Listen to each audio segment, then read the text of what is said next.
son respuestas normales en los momentos en que nos enfrentamos a la crisis y a lo desconocido. Es completamente normal y comprensible que las personas experimenten estos sentimientos en el contexto de la pandemia del COVID. Al temor de contraer el virus se le suma el impacto de los cambios en nuestra vida cotidiana provocado por los esfuerzos para contraer y frenar la propagación del virus. Ante la nueva y desafiante realidad de cuarentena, distanciamiento físico, educación desde el hogar y hasta el desempleo, es importante que cuidemos no solo nuestra salud física, sino también la mental. La pandemia ha impactado enormemente la vida de millones de personas. No es un dicho, sino un hecho. La incertidumbre frente a esta situación de crisis ha causado ciertas reacciones emocionales que pueden impactar gravemente a la salud. Para el personal sanitario, la salud mental es parte intrínseca de la salud general de los pacientes y también de quienes los rodean. En ocasiones como estas, es natural experimentar respuestas como el enfado, la preocupación, el estrés, la desesperanza e incluso el pánico. Son reacciones normales frente a situaciones anormales y es importante recordar que estas emociones forman parte de nuestro día a día y podemos llegar a tenerlas por un corto periodo de tiempo. Pero ya que estamos hablando de salud mental, es importante que tengamos una noción clara de qué es salud mental. La salud mental para la Organización Mundial de la Salud es un estado de bienestar en el que la persona puede darse cuenta de sus aptitudes, puede también hacer frente a las presiones normales de la vida cotidiana, puede trabajar de forma productiva y puede aportar a su comunidad. Durante esta contingencia, hemos vivido cambios en la forma en la que trabajamos, estudiamos o nos mantenemos en contacto con otras personas. Estamos en un contexto de incertidumbre. Tememos contagiarnos, perder un ser querido o sentir que no tenemos el control de nuestra vida. Con estos sentimientos podemos experimentar frustración, miedo, ansiedad, angustia o depresión. En tiempos de COVID-19, en Latinoamérica, el Caribe y el mundo, muchas personas han llegado a estar expuestas a situaciones de violencia en el hogar. El encierro, la restricción, la incertidumbre, el estrés, la presión económica y la educación a distancia son factores que pueden llegar a causar daños graves a cada uno de los miembros de la familia. 1 de cada 3 mujeres en el mundo sufre de violencia por parte de su pareja o expareja.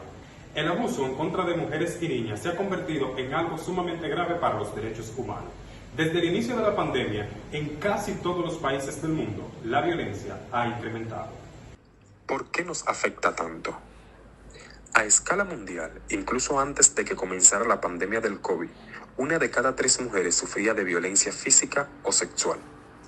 Desde que se desató la pandemia, los nuevos datos indican que en muchos países se han incrementado las llamadas a las líneas de atención de casos de violencia doméstica. El acoso sexual y otras formas de violencia contra las mujeres siguen apareciendo en las vías públicas, en los espacios públicos y en Internet. Las sobrevivientes no disponen de información necesaria y desconocen los medios a los que puedan acudir para recibir servicios de apoyo. En algunos países, los esfuerzos y los recursos que se empleaban para dar respuestas a la violencia contra las mujeres se han destinado a brindar alivio inmediato a los afectados del COVID-19. En estos momentos me encuentro conectada con la psicóloga Isaidi Cordero. Ella nos ha prestado un pedacito de su tiempo para contestarnos algunas preguntas acerca de la salud mental de la población en estos momentos de crisis mundial que estamos sufriendo. ¿Qué tal, Isaidi? ¿Cómo estás? Es un gusto tenerte aquí con nosotros el día de hoy. Hola, estoy muy bien. Espero que tú también te encuentres bien. Gracias por invitarme a este espacio. Muchísimas gracias a ti por venir. ¿Qué te parece si empezamos de una vez? Okay. ¿Cuáles son esos síntomas psicológicos negativos que se pueden presentar por causa del COVID y de la cuarentena? Dentro de los síntomas negativos están los siguientes: la ansiedad, síntomas de estrés postraumático, confusión, enojo. Por otro lado, los factores estresantes incluyen el alargamiento de la cuarentena, temores de infección, frustración, aburrimiento, información inadecuada y sobre todo pérdidas financieras. ¿Qué podemos hacer o cómo podemos manejar una situación de crisis si sufrimos o tenemos algún familiar directo que tiene alguna afección mental? Claro, en medio de la cuarentena. Bueno, lo primero que tenemos que hacer es apoyar y ayudar a ese familiar sin criticarlo, sin juzgarlo y sobre todo hacerle entender que necesita acudir a terapia. De igual forma, si nos ocurre a nosotros, también necesitamos acudir a terapia. Y en caso de que tengamos un paciente de coronavirus en casa, ¿cómo podemos tener un aislamiento saludable? ¿Cómo podemos evitar el conflicto, el estrés, la ansiedad y hasta depresión en algunos casos en medio del encierro? Si tenemos en casa alguna persona con el virus, sabemos que la persona va a necesitar cosas, ya sea sus medicamentos, alimentos, entonces le tenemos que colaborar pasándoselos en la habitación que esté con la cuarentena o llevando a la cuarentena, por así decirlo. Entonces, tanto el cuidador como la persona tienen que protegerse con mascarillas, protector de los ojos, desinfectar las manos, los manubrios de las puertas, es decir, cuidarse lo más que puedan para que el virus no se siga propagando dentro del hogar. No es secreto para nadie que la pandemia ha traído consigo muchas enfermedades mentales y crisis. Por eso es recomendable que en medio del encierro podamos encontrar alguna actividad que nos mantenga ocupados. Y no me refiero a trabajar de forma remota, sino a algo que nos saque de la rutina. Una idea podría ser inscribirse en un curso online que sea de interés para uno. La pandemia también ha dejado muchas facilidades para estudiar, porque incluso hay cursos que son gratis.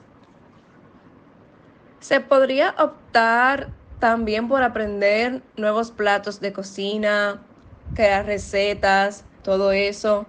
Y en caso de que las herramientas que uno busca para distraerse no funcionen y se presenten esas crisis de ansiedad, estrés y depresión, ahí ya será necesario buscar ayuda de un profesional. Para mayor facilidad, se puede recibir terapia de forma virtual también, si se nos hace difícil ir de forma presencial. Es importante evitar mirar tantas noticias negativas porque esto solamente genera y aumenta nuestra ansiedad. Dejar de mirar esos titulares en las redes, evitar lo más posible llenarnos de tanta negatividad. Hay un punto importante que creo que se debe tocar. La salud mental de los médicos, los enfermeros, todo el personal de salud. Estas personas tienen mucha carga en sus hombros con eso del COVID y puede ser muy agobiante. Estos profesionales tienen mucho más riesgos de contagio, ya que son los que tienen que lidiar con los enfermos, entubarlos y en muchísimas ocasiones hasta verlos fallecer.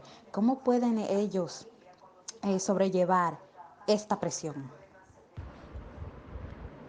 Los profesionales del área de la salud presentan los mismos o quizás más efectos psicológicos negativos que el resto de la población, porque ellos están afrontando la situación real, se agotan física y mentalmente y corren el riesgo de contagiarse ellos mismos y también a sus familiares.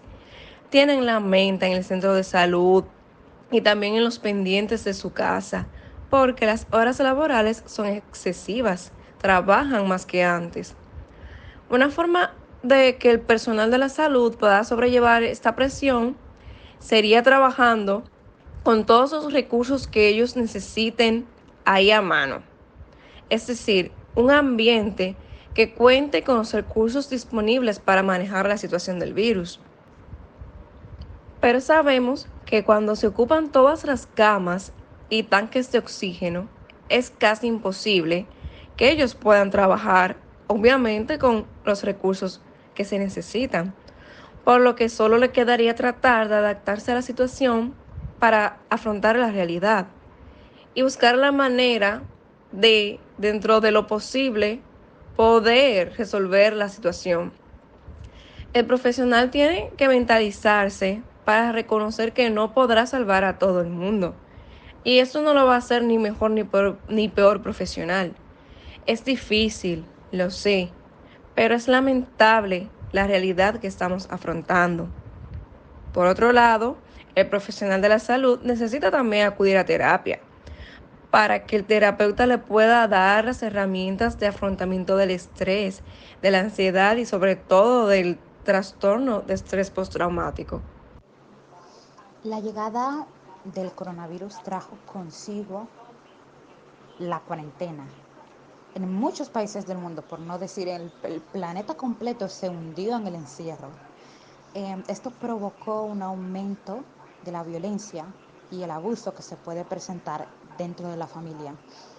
En muchos países de Latinoamérica, como México y Brasil, que son dos grandes territorios donde existe un número increíble de casos de violencia familiar, se dispararon los números mucho más. Por el hecho de no poder salir como tal, los abusadores se quedaban en casa, los abusados tampoco podían salir y a lo mejor los hijos tuvieron que ser testigos del abuso y de la violencia al no poder ir a la escuela o simplemente no poder salir al parque o visitar al resto de la familia. ¿Cómo ha afectado la cuarentena a la salud mental de las personas en general y sobre todo a las personas que cometen algún tipo de abuso o violencia con sus hijos, con su pareja o cualquier otro miembro de su familia? De manera general, podemos notar que la gente anda alterada, irritable, aburrida, a la defensiva, ansiosa, con depresión, sin ganas de ir a trabajar, o si trabajan en casa sin ganas de ni siquiera prender la computadora. Están cansadas de la monotonía. Y lo peor es que todo esto ha facilitado la comisión de violencia intrafamiliar y de género, porque en la cuarentena han aumentado mucho los casos de violencia y feminicidio. Todo esto se da porque la familia y parejas pasan o pasaban todo el día bajo el mismo techo. Con esto de la convivencia permanente, los conflictos aumentan. No era lo mismo que antes, que los niños iban al colegio, el padre y la madre a trabajar, salían a actividades, ya sea si estaban en el gimnasio, los papás, o si los niños estaban en un curso extra, que si la pintura, que si el ballet, que si la natación, que si la sala de tarea. Pero esto ha cambiado con el COVID. Las personas ahora tienen que pasar la mayor parte del tiempo en casa o quizás las 24 horas del día. El roce y las diferencias y la salud mental ya un poco dañada hace que los casos de abuso aumenten. ¿Cómo agrava el COVID-19 al riesgo de violencia contra la mujer? Lo agrava, yo diría que en un 100%, porque la mujer tiene que convivir con su agresor las 24 horas que tiene el día. Es como si no tuviera ninguna brecha para salvarse de él. Y las fiscalías no funcionan en horario extendido por falta de personal. O no funcionaban porque ya ahora todo se ha regularizado. Pero antes no estaban funcionando como funcionan ahora, después que ya todo se ha ido abriendo. Cuando estábamos en la cuarentena, el personal de las fiscalías trabajaba ilimitado porque los del turno nocturno ya no podían estar ahí. Y si, por ejemplo, iban 5 veces a la semana, iban 3 3 veces o 2 veces. Y las mujeres tenían que esperar más tiempo del acostumbrado para recibir asistencia. Que aunque la línea Vida haya seguido trabajando las 24 horas del día, no podía dar el servicio acostumbrado, porque es que no podía funcionar como debería de funcionar, porque sin el personal suficiente es imposible que funcione bien, aunque se contestaran todas las llamadas.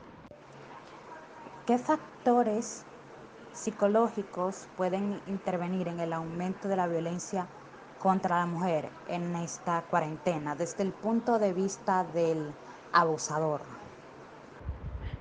El estrés, el aislamiento, la ansiedad que generan las redes sociales con las noticias negativas que solamente infunden el miedo y el pánico, la agresividad también. Hay un factor que a la larga se convierte también en psicológico, que es la falta de los ingresos. Porque un hogar en el que no se están recibiendo ingresos, y más cuando es el abusador quien estaba generando los ingresos, lo deja de recibir, pues esto desencadena mucha ira, esta agresividad, y va desencadenando demás factores psicológicos que son de riesgo para la mujer y para la familia. ¿Cuáles son esos efectos importantes que se pueden presentar en la salud mental de una mujer que es maltratada por su pareja sentimental? Están la baja autoestima, dependencia emocional, dependencia económica, miedo, ansiedad, depresión, trastorno de estrés postraumático, entre otros. ¿Cómo se deben manejar las situaciones de violencia en medio de la cuarentena? Justo en el momento que cuando los servicios de emergencia están abarrotados, hasta más no poder, tanto los servicios de salud que pueden ayudar a una mujer maltratada, como los policías, los militares que están encargados de mantener el orden con el tema del toque de queda e imponer las medidas en el resto de la población. Como ya habíamos estado conversando anteriormente sobre lo que es el tema de la asistencia en estos servicios, de que no está funcionando al 100%, se recomienda que si la persona está siendo violentada, busca donde refugiarse, ya sea donde un amigo, un familiar, un hijo, una hija, un vecino, donde sea que pueda estar segura. ¿De qué manera podemos evitar estos conflictos que se puedan llegar a presentar en la familia a causa de la cuarentena, la pérdida de empleo y el deceso de la economía? ¿Cómo podemos mejorar esa convivencia y las relaciones en estos momentos llenos de tensión y de incertidumbre? Tratando de encontrar algo en conjunto que los haga liberar la tensión, enfocarse en herramientas positivas para salir de esa situación, evitando también de nuevo las noticias que afectan, las negativas, buscar la manera de entre todos conseguir el sustento por otra vía debido a la pérdida del trabajo, así sea buscando ayuda. ¿Qué impacto tiene el encierro en la salud mental de los más pequeños de la casa? El hecho de no ir a la escuela, no poder ver a los amiguitos o no poder salir al parque a divertirse o a visitar a los abuelitos, ¿cómo influye esto en los niños que muchas veces tienen toda esa energía, mucha energía y buscan quemarla de algún modo y ahora pues no pueden? A ellos también les genera ansiedad. Los niños se deprimen. Un niño está en la edad de jugar, de experimentar, de socializar, y verse encerrado todo el tiempo provoca cambios conductuales bruscos en ellos y necesitan de alguna forma u otra drenar todos esos cambios emocionales y energía. Se pueden realizar actividades con los pequeños en casa, ya sea ejercitarse con ellos, practicar algún deporte, asignarles tareas en la casa para que no se aburran, buscar cosas en las que ellos puedan botar el golpe, con las que puedan botar el golpe, perdón. Y por último, ¿cómo les podemos ayudar a estos pequeñitos a manejar el estrés, la ansiedad y el miedo a la enfermedad del COVID-19? Explicándoles que con las medidas de precaución el contagio será más difícil, que las mayorías de personas que se enferman se recuperan, que esto es algo que va a pasar y todo volverá a la normalidad, realizando actividades con los pequeños que los mantengan ocupados a tal grado que piensen poco o nada en el virus. Muchísimas gracias, Isaidi, por tu tiempo. Yo estoy segura de que esta entrevista llegará a los oídos de mucha gente y que, bueno, hayamos podido tocar el corazón y la mente de esas familias que sufren algún tipo de conflicto en sus hogares. Muchísimas gracias a ti por invitarme a formar parte de tu entrevista. Y sí, esperamos que esta entrevista pueda llegar a tocar esos corazones. Aunque este tiempo ha podido favorecer el acercamiento entre padres e hijos, pero también ha podido acrecentar los conflictos intrafamiliares ya existentes. Los niños y niñas han estado más indefensos e invisibles ante la violencia intrafamiliar y el abuso sexual. Bueno, ha sido todo por hoy. Será hasta una próxima edición.